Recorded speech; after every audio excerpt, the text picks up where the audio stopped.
You're watching Mirror 7 News. Stay informed, stay ahead for more news. It was another busy afternoon in the Premier League as Crystal Palace hosted Nottingham Forest at Selhurst Park, while Everton marked their first home game at the brand-new Hill Dickinson Stadium with a clash against Brighton. Both fixtures carried plenty of intrigue, with new signings, squad rotations, and tactical tweaks catching the eye. At Selhurst Park, Palace manager Oliver Glasner made a few key adjustments from his midweek Conference League tie. Chris Richards and Tyreek Mitchell were brought back into the starting lineup after being rested, while Jefferson Lerma and Borna Sosa dropped to the bench.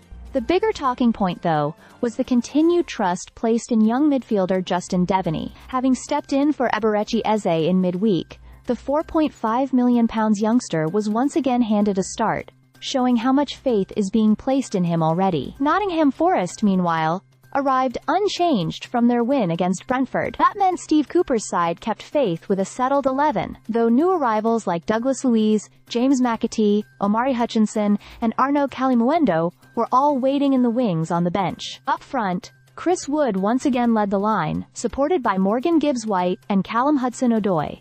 The match itself turned into a gritty affair. Palace looked compact, with Richards and Mark Guehi holding the back line.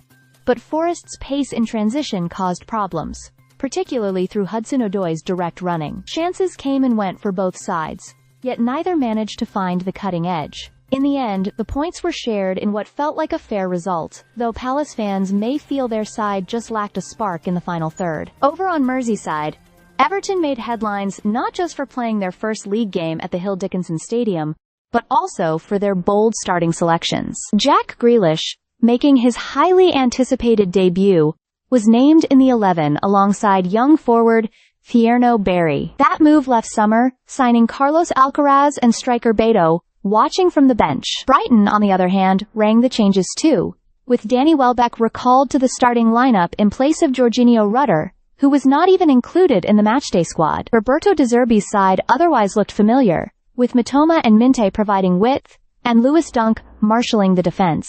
From the first whistle, the atmosphere at Everton's new ground was electric. Grealish, clearly eager to prove himself after his Manchester City exit, showed flashes of his trademark dribbling and link-up play. Berry's energy added another dimension, and the home fans responded with constant noise and support. Brighton threatened at times, but the Toffees carried the greater intensity, and it paid off as they secured a statement win to christen their new homes. So while Everton celebrated a fresh chapter with a victory, Palace and Forest had to settle for a point apiece. For both clubs, there were positives to take, but also clear signs of where improvement will be needed as this long Premier League season continues to unfold. Stay subscribed for more videos.